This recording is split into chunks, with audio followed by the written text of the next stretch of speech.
Ave María, gracia plena, Dominus tecum. Benedicta tu in mulieribus et benedictus fructus ventris tui. Santa Maria, Mater Dei, ora pro nobis peccatoribus, nunc et in hora mortis nostre. Amén. Queridos hermanos, hoy estamos en el primer domingo de junio, primer domingo que celebramos la ascensión del Señor.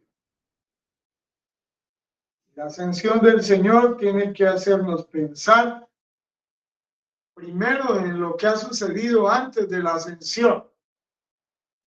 El Señor se despide y se va al cielo. ¿Qué ha sucedido antes de la ascensión? ¿Qué es lo que debemos preguntar nosotros? ¿O qué debemos preguntarle al Señor? La ascensión es la culminación de un misterio que se llama encarnación,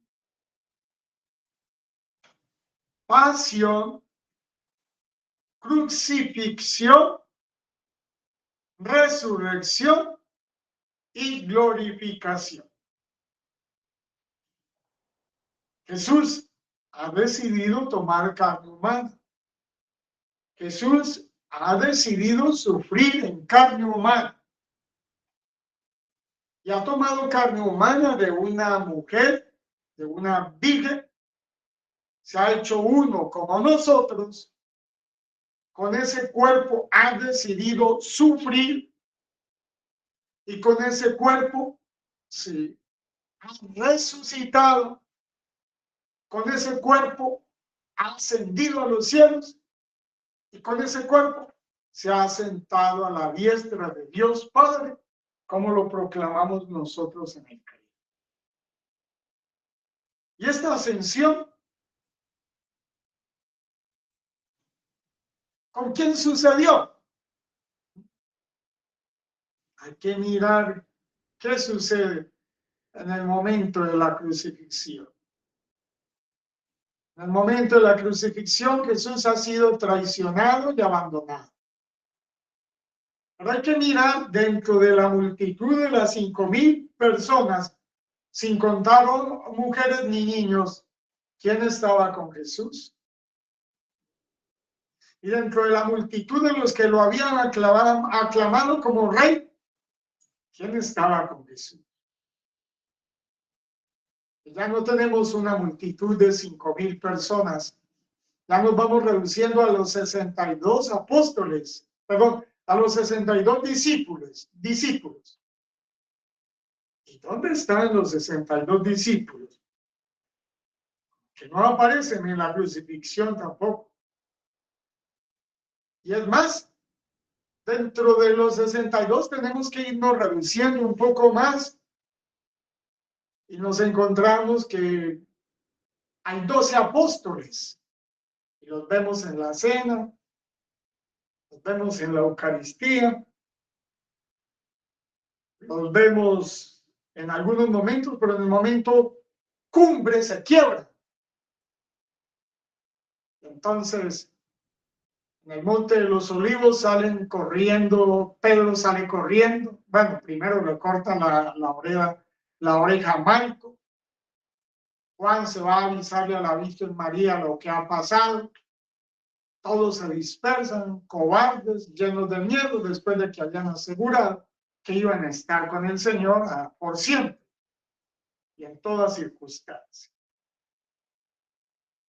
Y llega el momento de la cruz, y entonces ahí ya en el huerto de los olivos habían quedado 3, Pedro, Santiago y Juan. Sus 3 discípulos son los que sostienen la iglesia. Y en el futuro, ¿sí? Pedro ha sido la cabeza de la iglesia hasta ahora. ¿Sí? Juan es el acompañante constante de la Virgen María. Y Santiago es el sostenedor del reino de la Virgen María. Por eso, así como el pueblo de Israel estuvo en la inoquia, perdió la conciencia, estuvo en guerra, los esclavizaron, los mataron, todo eso así nos toca a nosotros como pueblo español, ¿no? Fundado por la Virgen. Sí, estamos en ese proceso. En este momento estamos en el proceso de saber que no sabemos quiénes somos. Delante de Dios no sabemos quiénes somos. Estamos en el mismo proceso de Israel. Por eso Santiago es mandado a Hispania para poder sostener la iglesia hasta los últimos tiempos. Esos son los que están cerca de Jesús. Juan se recuesta en el pecho. ¿Sí? Pedro es la piedra. Y Santiago, pues es el continuador y el defensor de la iglesia en los últimos tiempos. Ahí están los tres. Y ahora, ¿cuáles otros quedan? Pues queda María Magdalena y queda María la Santísima Virgen. María. Pero ni siquiera a estos tres les cayó la sangre de Jesús. O sea, ni a Pedro ni a Santiago les cayó la sangre de Jesús. ¿A quién le cayó la sangre de Jesús? Pues le cayó la sangre de Jesús. Le cayó la sangre de Jesús a la Santísima Virgen María, que se bañó con la sangre de Jesús.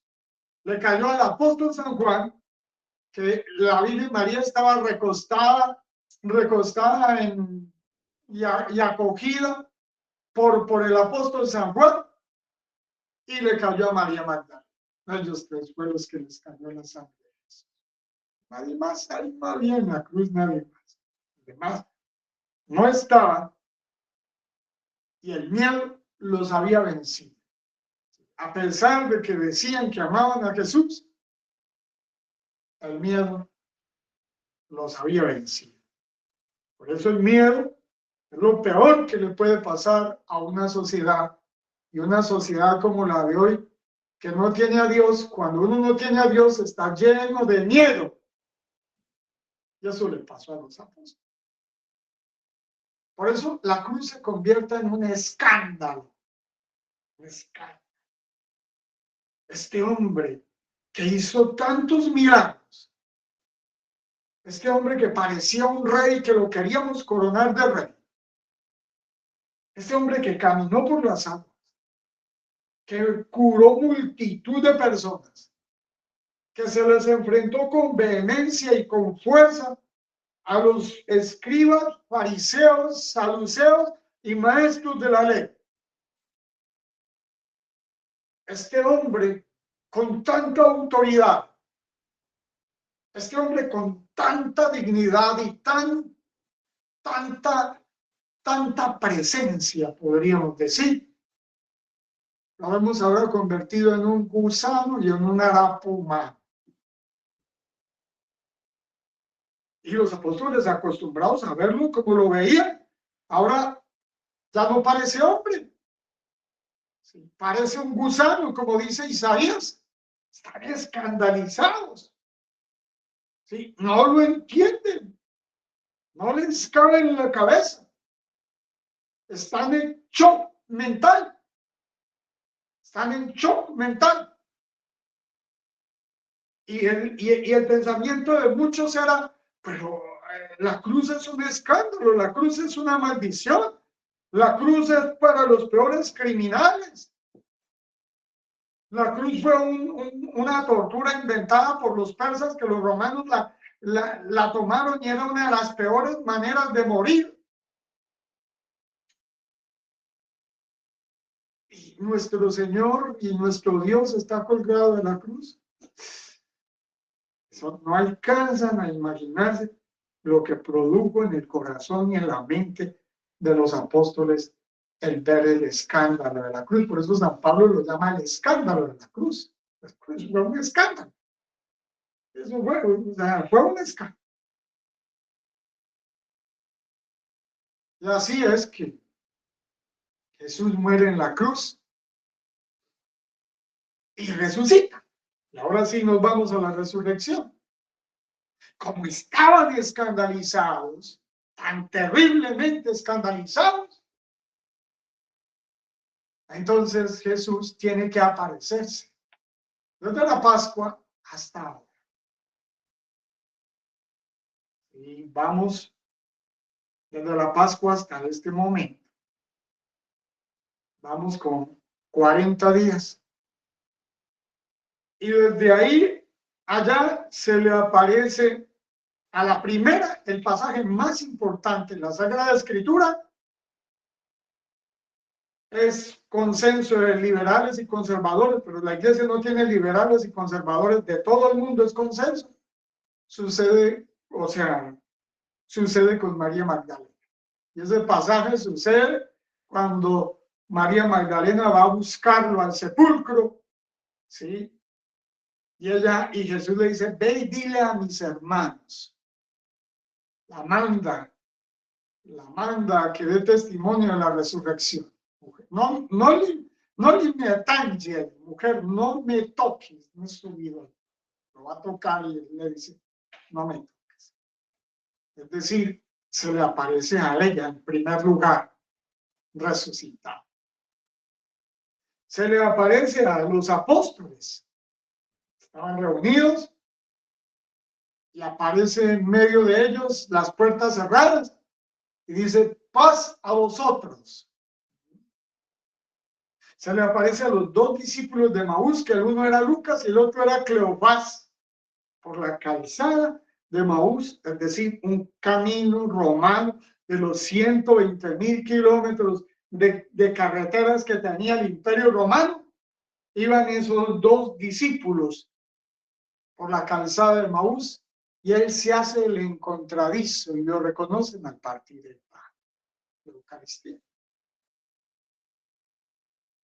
Se le aparece a Tomás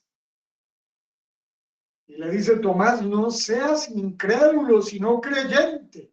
Trae tu mano aquí, venga, ven y métela aquí para que veáis, sí, que yo no soy un fantasma, sino alguien de carne y hueso. Soy el hombre Dios glorificado. Esta carne que habéis visto como un estropajo humano está ahora rejuvenecida, glorificada y llenada de gloria. ¿Y qué dice Tomás? Señor mío, Dios mío.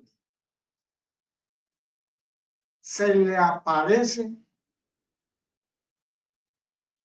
a los apóstoles que un día Pedro dice, me voy a pescar. Juan dice, yo te acompaño. Y otros también dicen, vamos contigo. Se pasan toda la noche, o sea, con el escándalo en la cabeza. Se van a pescar como para desestresarse. Se van a pescar y están pescando toda la noche tirando las redes, que eso representa que los apóstoles son pescadores de hombres. Eso es lo que representa ese evangelio teológicamente. Los apóstoles son pescadores de hombres. Toda la noche pescando y por la mañana aparece un hombre en la playa. Y desde la playa pregunta, muchachos, ¿habéis pescado algo? No, señor, no hemos pescado nada. El primero que lo reconoce es el que se recostaba en su pecho, Juan. Y le da un codazo a Pedro. Dice, es el Señor. Y Pedro despierta. Estaba desnudo, se pone la vestidura, se tira al agua a encontrarse con el Señor. Y los otros arrastran la barca hasta la orilla. Y él ya les ha cocido pescado, había encendido una fogata, ¿sí? Y les ha cocido pescado. Y les dice Jesús, venid conmigo a almorzar. Venid conmigo a almorzar. O sea, Jesús se aparece para decirles que Él está vivo, que está resucitado, que es el mismo. que ha vencido la muerte, que Él es de carne y hueso como ellos, pero ya su carne ya no puede morir más, que Él puede comer como ellos, que Él no es un fantasma, que está lleno de gloria y de luz, se les da paz. Y así pasa todos estos días hasta que los prepara a un pequeño resto, a una pequeña comunidad, a una pequeña asamblea, a una pequeña iglesia, a una pequeña congregación de fieles, de discípulos, que en los Hechos de los Apóstoles nos dicen que eran 500 hermanos, una pequeña comunidad. ¿Y quiénes estaban en la pequeña comunidad? El centurión. Ahí aparece en el cuadro de San Francisco el centurión. Longinos, ¡pah!, le caerá ciego, puede volver a ver. El cirineo, algunos cercanos, José de Arimatea, Nicodemos, y así aparecen nosotros 62 discípulos y otros cuantitos por ahí. Sí, otros cuantos. De todo lo que había predicado el Señor, solo lo acompañan a la ascensión un resto de comunidad. Es lo que ha quedado después de la predicación de Jesús, una gran apostasía. Pero entonces Jesús ahora tiene que volver, ya, es decir, Él les dice, yo ya he hecho mi parte. Ahora os toca la vuestra. Como San Francisco de Asís, cuando se estaba muriendo, le dice a todos los frailes, yo ya he hecho mi parte. Ahora que el Señor os muestra la vuestra. Y ahora que nos dice el Espíritu, nos dice Jesús, me debo de ir al Padre, que yo ya aquí ya no puedo estar más. Me voy a despedir de todas vuestras mercedes, porque para Dios todos los que van para el cielo son vuestras mercedes, el que merece el término. Sí, me voy a despedir de vuestras mercedes. Sí. Debéis ir al cielo conmigo y acompañarme. Pero para acompañarme al cielo tenéis que pasar por lo que yo pasé, por la cruz. No podéis huir de la cruz. ¿Sí? Si huisteis cuando yo morí, ahora ya os toca el turno y no podéis morir. Es así que deben de acompañar al Señor para no morir y para vivir eternamente. Me debo de ir al cielo porque el Padre hay que prepararos un lugar en el cielo. Y debo enviarles el Paráclito y el Consolador para que os consuele y os muestre el camino que yo ya os he marcado y el sendero que yo ya os he mostrado. ¿Qué fue lo que hicieron los apóstoles? Caminar por el cielo. Iba enseñándoles y recordándoles todas las cosas. Él iba adelante con los 500 hermanos. Todos estaban felices porque él iba caminando con ellos. ¿Sí? Todos lo vieron, otros lo vieron, se congregó el resto que había quedado después de esa gran apostasía. Y mientras los bendecía y les explicaba las cosas y los alentaba, se fue levantando en el cielo. Y yo el primero, apenas lo veo levantarse bien, me hubiera quedado atontado, atolondrado, embobado. ¿Sí? Me hubiera quedado ahí, ¿sí? Destanteado. ¿Sí? Mirando el cielo. Se nos fue. ¿Y ahora qué? todos se preguntan, ¿y ahora qué voy a hacer?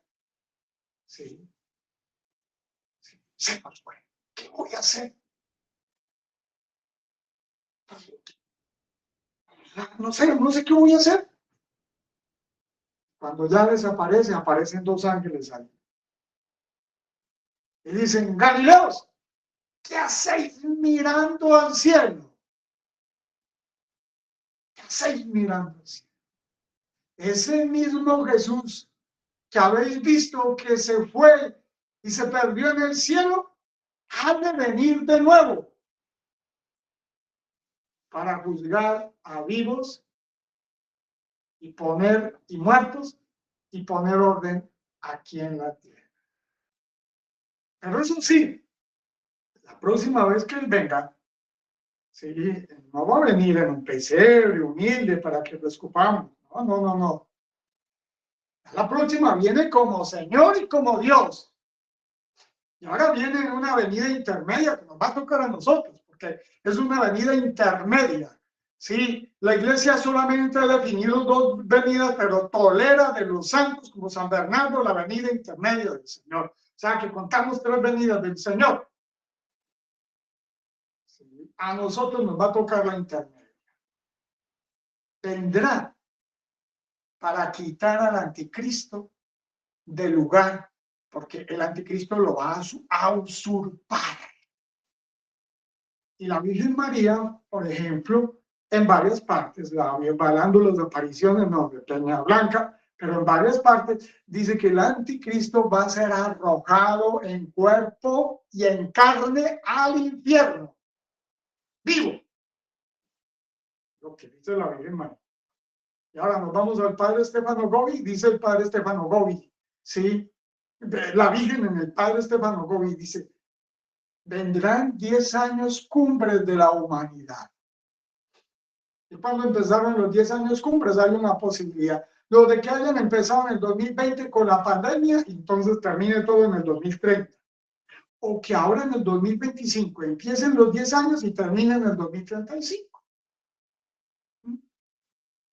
Y ahí se nos vendrá el aviso, el milagro, las guerras, la extinción de la humanidad, o sea, la muerte de las 2/3 partes de la humanidad, las plagas, las guerras, los 3 días de oscuridad, hasta que después de purificados, como está y la misma Virgen María y Ana Catalina y todos lo han prometido, venga del cielo el apóstol Pedro y Pablo y nos den un nuevo Papa, ¿no? Pero una humanidad donde no van a existir democracias, ni sistemas políticos, ni toda esta cosa toda esta vagamundería de ahora, eso ya no va a existir. Un reino cristiano es lo que va a existir dentro de menos de 10 años. 10 años. Por eso debéis estar preparados, porque ahora sí a nosotros nos toca la cruz. Sí, nos toca la cruz. No lo hemos asumido todavía, pero ahora nos toca beber el sacrificio de la cruz y beber el cáliz de la salvación hasta las últimas heces. Ay, es que me hace tanto falta la Eucaristía. Pues sí, demuéstrelo, entregue la vida y derrame su sangre por el Señor para ver si es digno de comer lo que se come. ¿Cuántos de esos que dicen y andan corriendo para las iglesias a recibir el cuerpo y la sangre del Señor van a ser cobardes? Demuéstrelo. Si es que ama tanto la Eucaristía, demuéstrelo. Demuéstrelo, lo que llegará el tiempo en que lo demuestre. Y ya llegó el tiempo. Lo que pasa es que los medios de comunicación lo tienen ocultado. Pregunten cuántos cristianos están muriendo en Ruanda, en África. ¿Cuántos están muriendo en Libia, en Siria?